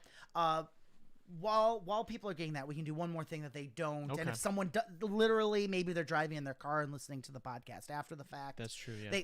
They still shouldn't do this part. But Yeah. if they literally can't find it, they can do something. We'll do this with our hands. Now, I don't believe, as much as I love performing in places like the Dole Mansion or the Maxwell Mansion, these places with all this great history and such, I don't believe you need to go into a haunted location or a spooky cemetery in order to have a paranormal occurrence. I think it can happen at any time with anyone.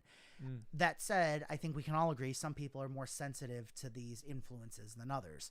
So this will be a test of everyone's sensitivities. Everyone take your hands and clasp them together like this. And extend your index fingers out like this. All right, so you're Jesus. So here's the church. Here's the steeple. I better be Open the powerful. doors and realize it's Monday. No one's in there. Yeah, yeah. damn, So damn. all right. So separate your index fingers about an inch or so. Now here's the rule: don't pull them back any further. Keep them perfectly still, and just imagine that a spiritual presence can reach down and start pushing those fingertips together. Don't fight it. You'll start to notice those fingers going closer and closer together all the way until they touch. It's happening with some of the people off camera. It's happening with yours too. Theirs are going closer and closer. Yeah. It'll be happening with you watching as well, or listening to the shit. podcast Okay. as well. And they're together. Yeah, they're so they together. just touched. Oh, they pulled theirs back to see if it happens Yeah. again. Yeah. So we have a lot of people who are very sensitive. So this is good. Everyone now, if this didn't work for you, you'll have another chance in a moment with your pendulum. Hold on to your pendulum and don't physically move it, but just imagine it's the pendulum of an old grandfather clock that can start to swing back and forth. Just like the pendulum of an old grandfather clock. It starts to swing back and forth, and you'll notice it starts to swing back and forth in your own hands. And you can see you're not moving it, and we can tell on camera you're not moving it. Here's the weird part. Imagine a second hand on a clock. Imagine it starts going around in a circle, and you'll notice your pendulum starts to adjust and starts going in a circle. There's yours going. We got a shoe going a little bit. They're making tiny circles, but they're starting to go more and more. Very good. All right, grab a hold of it. Give your arm a rest. If it hasn't happened yet, you'll have another chance to experience in a moment. For the next part of the experiment, just think of a direction. So you have lots of options. You can think of side to side. You can think of out and back. You can think of a clockwise circle, a counterclockwise circle. The only direction you're not allowed to think of is up and down. Because if you can pull that off, you can take my job, and I need this job. That's fair. I'm not good at anything else. So hold on to your pendulum. Okay. Think about the direction you want to go in and will it to move in that direction you are merely thinking of. And after a few moments, that pendulum will start to go in the direction that you are merely thinking of. It's already happening with yours. Oh man, the shoes are really starting to go now. That's amazing. Yours is going. Now here's the weird part. If you change your mind and think of a different direction, the pendulum adjusts and starts going in the new direction that you are merely thinking of. Yeah. And what's cool about this, you don't need to have me around for this. Again, you can do this whenever with whatever. In my virtual shows, we'll be talking about how these pendulums have been used for spirit communication. Now, there are some people who believe it's the spirits. There's some people who believe it's our own micro expressions happening to it. Some people believe it's the spirits working through our micro expressions. No matter what you believe, one fact remains when you use a pendulum, what you just did. You just made a thought in your mind manifest in reality.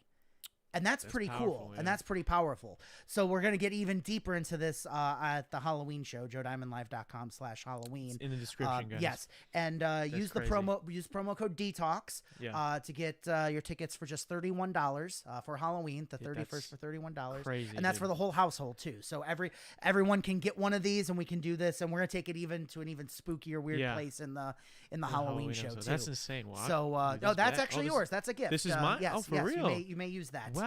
Yes, Thank you so you much. may try lots of different things check with that it. out, guys. One of the things you can do with it is you can ask it to show you yes. You can ask it to show you no. Yeah. And then you can use it to find lost objects in your house. You can ask, hey, did I lose my keys in this room? And it'll go in the direction of yes or no. And it'll help you find it. Wow, that's People, super yeah, cool. it's really cool. It's really fun to do. Is that something you have to calibrate first? Like this way is Yeah, yes, this way usually is no? asking. I still do it because I have noticed, like, even with like the spirit bottle, like when there's multiple people, like Yeah.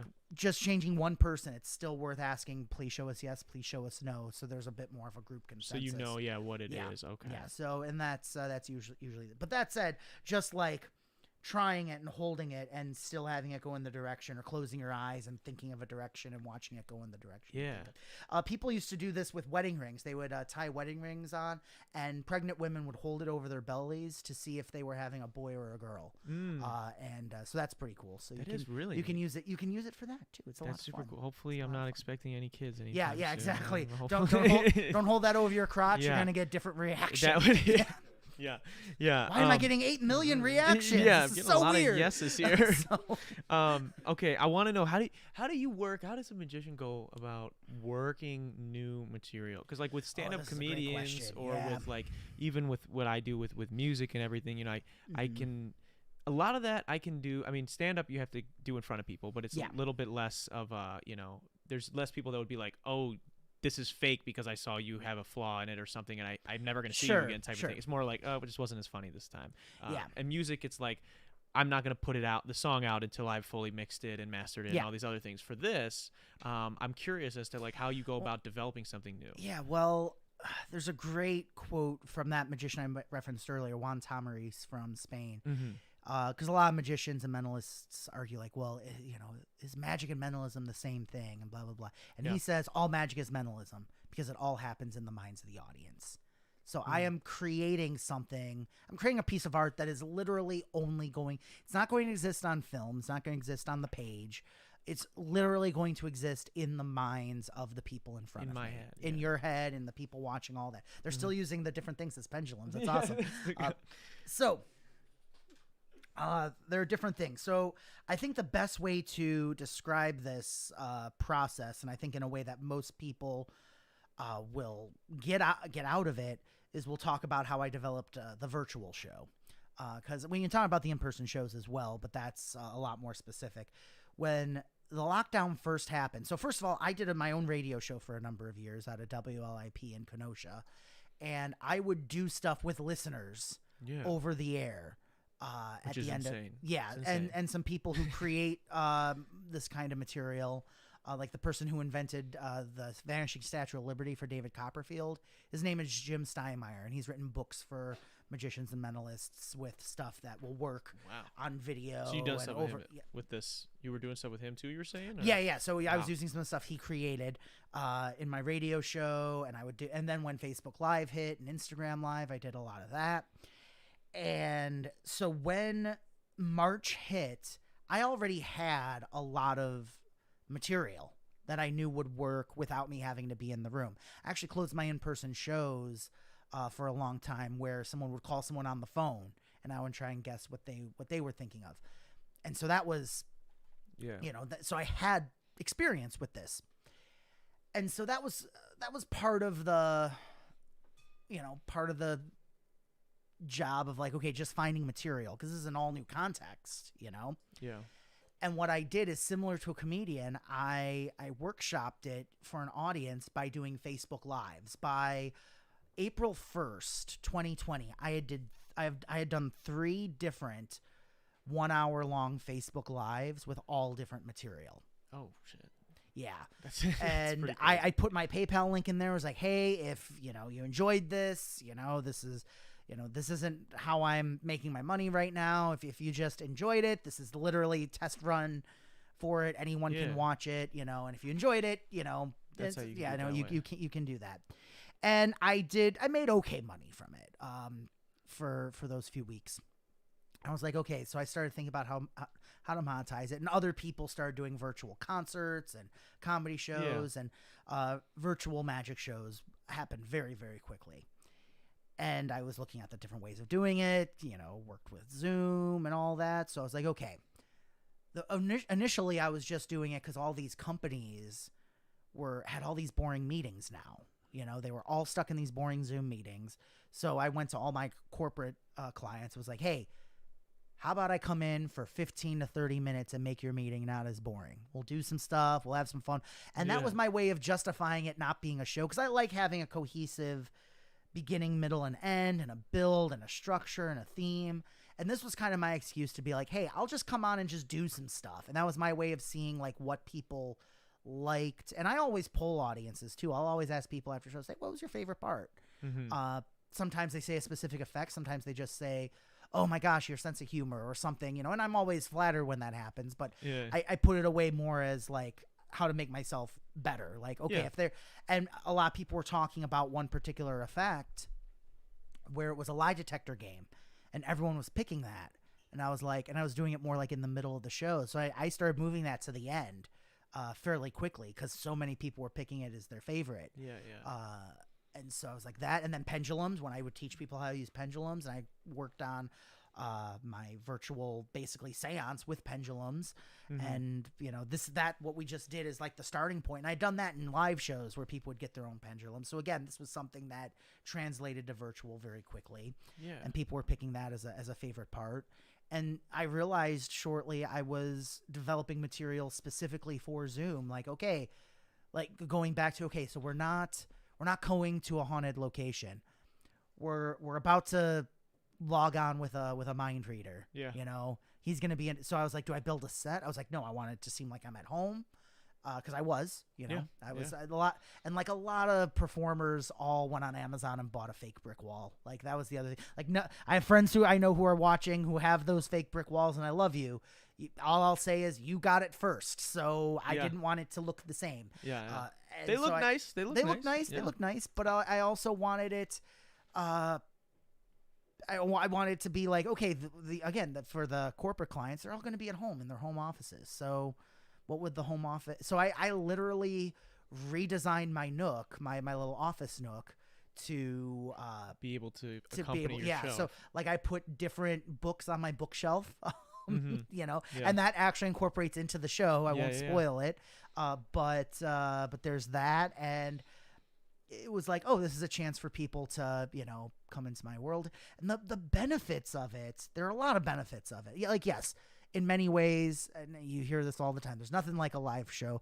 That's true of magic. That's true of concerts. That's true of all. It doesn't stop, you know, bands from having #1 singles. Doesn't matter. It doesn't stop any of that, you know. Yes, seeing them live is going to be a different experience than just them coming up at random on your playlist. Of course. That said, being able to, first of all, everyone has a front row seat, so I could do something like small, like with one deck of cards, for 200 people. You know, like, and everyone would have a front row seat. That was number one. Number two, I came up with a lot of things very early on that involved the whole audience. So it didn't matter if I had 10 people on the call or 200, everyone could follow along with this stuff, you know? And then the other half, I could bring people up. And it was kind of and I noticed also people responded well to like the Jumbotron effect, where when I bring them up on screen and they would see themselves on screen and go, They got excited, you know? And so that was, and you got to see into other people's homes, and that was fun, you know? We got to play with that. One guy was watching the show from his car because he was watching it on break at work. That's like, crazy. He bought a ticket. He was like, yeah, I took my break early so I could watch the show, and I was like, oh, cool. It's like, you're not driving. I was like, and you're working. So because one guy did a virtual show and saw a guy in his car, and he made a joke, and it turned out the guy was currently living in his car because he just lost his apartment. It's like, so be careful. You have to be careful of that stuff. Gotta be aware. You would never think about when you first get started in show business, you know? Tough, so you have to be careful of that. But I was like, okay, so I wanted stuff, but then everyone needed certain things. Like everyone needed a book handy. And so I started sending out emails ahead of time saying, hey, get a pendulum, have a book, have a deck of cards. If you don't have a deck of cards, make 7 cards with no cards, you know, trust me, it'll be worth it. I promise. And like that became part of it as well. And I got to do shows for people in South America and LinkedIn in Washington, D.C. and India. You know, I got to read minds in real time with someone who again, would never have the chance to come see me live. And I'm probably not going to be going to India anytime soon. But I'd love to. That'd be amazing. But like, you know, they might, you know, to afford the plane ticket and book me and all It's a that. Like, lot. you know, it'd be even if I were gonna take no loss or no gain on it and break even, it's still expensive for them to fly me over and all that. But we could just log on Zoom and I could do something for their podcast, and that I think was cool, and there was a way to stay connected. Of course, and I'm gonna make this analogy too. Yes, sex is always better in person with another person. Hasn't stopped porn from being a multi-billion-dollar industry. This is true. Hasn't so stopped true. the Food Network. You're watching other people eat delicious food. It hasn't stopped that from existing. Yeah. You know? So even though it may not be the highest form of that art form, I think it still has a place, and I think it's still a lot of fun. And yeah, and speaking it's still- from personal yeah. experience of seeing your Thank you. show, it is a blast, and people should really see it. Like and for there- real, they need yeah, to go see it. it's different, of course. Like everything's different. Well, and just to give this example too, like sitting at a table with me at, like, you know, here or at the Maxwell is different from seeing me do a show for 2,000 people. Yeah. Too, you know, like that one isn't, you know, you don't. One again, isn't inherently better than the other. It's Yeah. just different, and Yeah, I think that's a exactly, good way to put exactly. it. You know, I was curious. So people are gonna think so. You know, last time you were on, we did the stuff over Zoom, and I had a pretty good reaction from people when they saw the clip of that, and they were like, "Wow, this is insane! This is crazy! Like, when's he coming back on? All this stuff."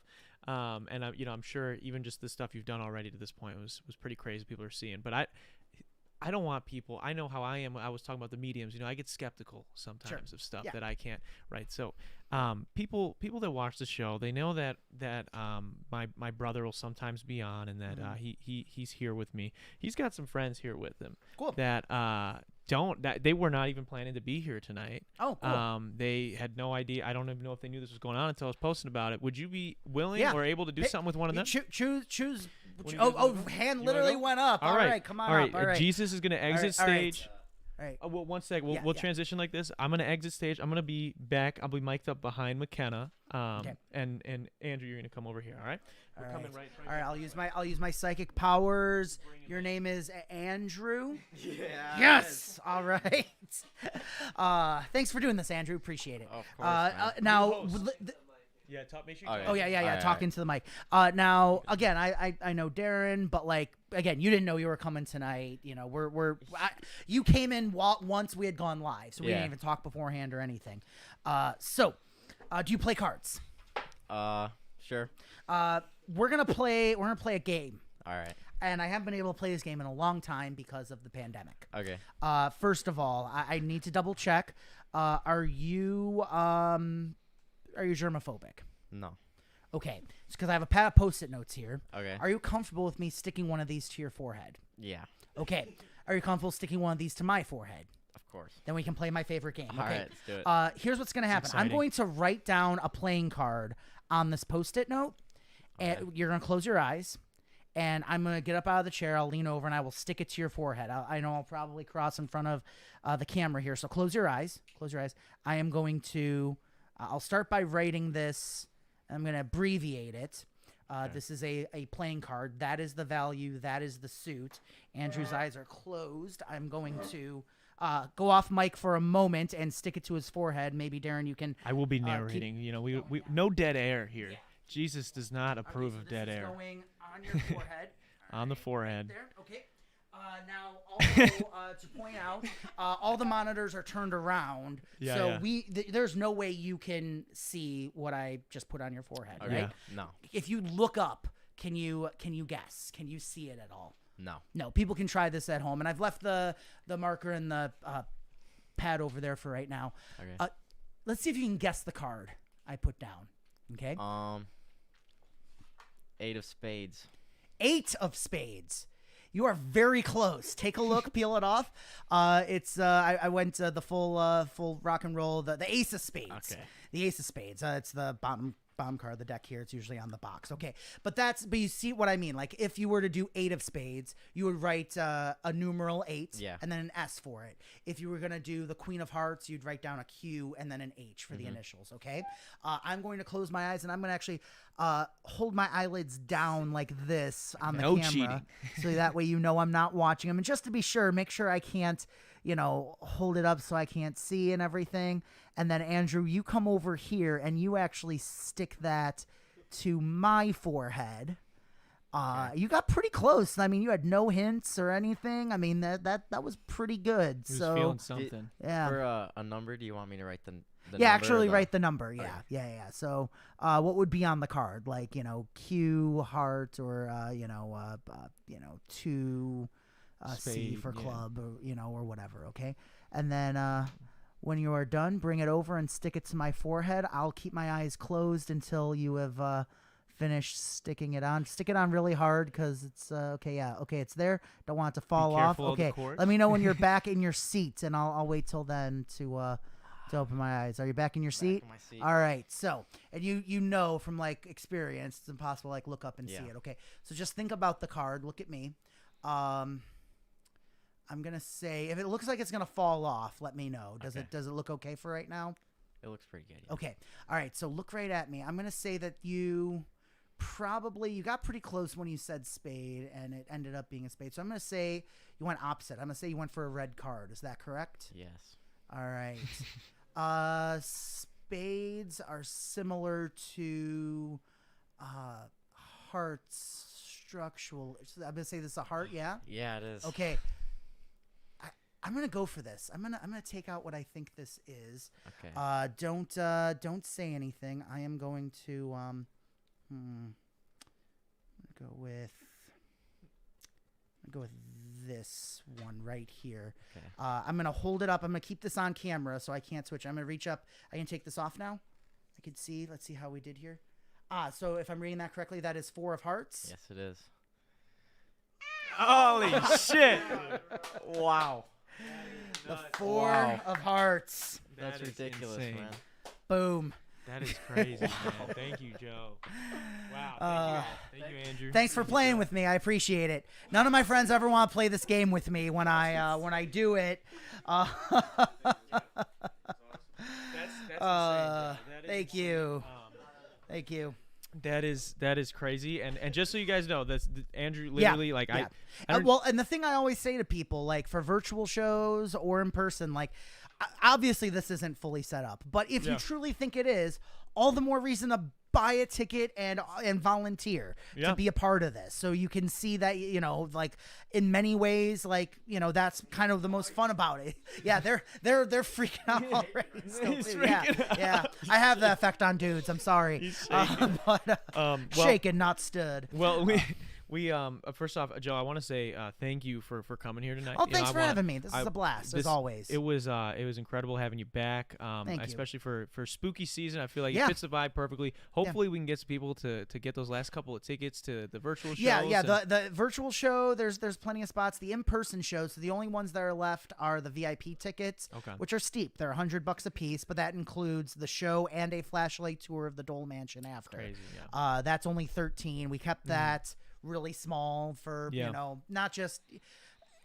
the current situation we're at the hopefully the middle to tail end of the pandemic and sizing of groups and everything. I gotta- But I wanted to keep it small also because we've done bigger groups in the past, and when it got bigger, like it got easier for people to like kill the mood and get super annoying to other people, so keeping it small to 13.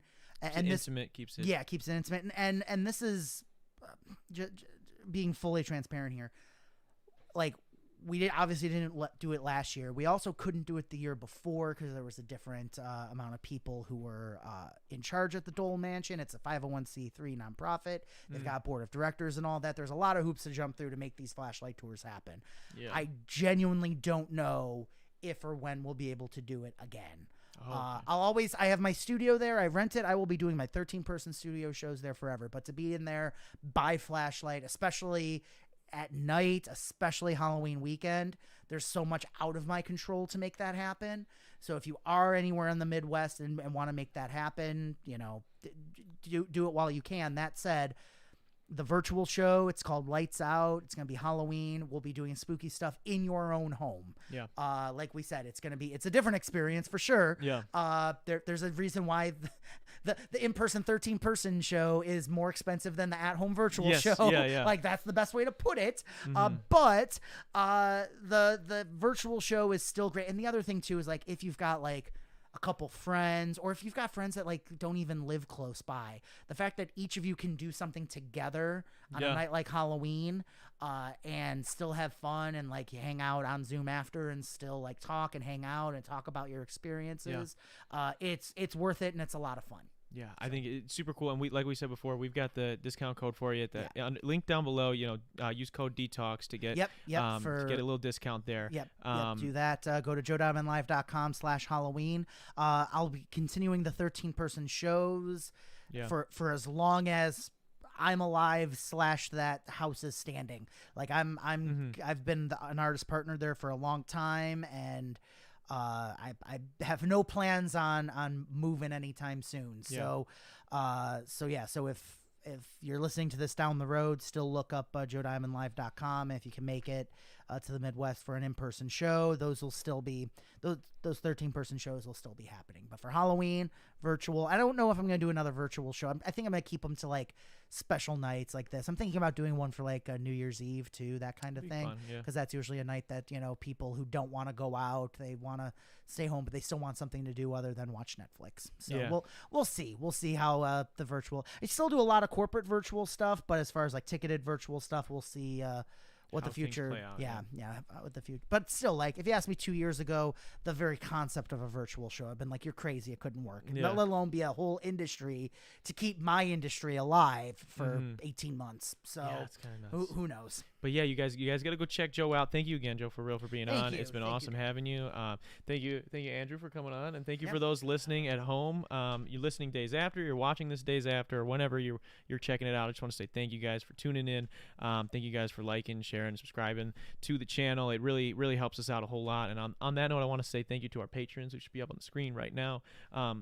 If you're interested in exclusive behind-the-scenes content, as well as a series where I break down how I make every single one of my songs, from mixing to writing, and a whole lot of other stuff on there as well, you can join at patreon.com/Darren Rita. You can join for as little as $1. So it really helps support the channel, and just big thank you to the people that do already.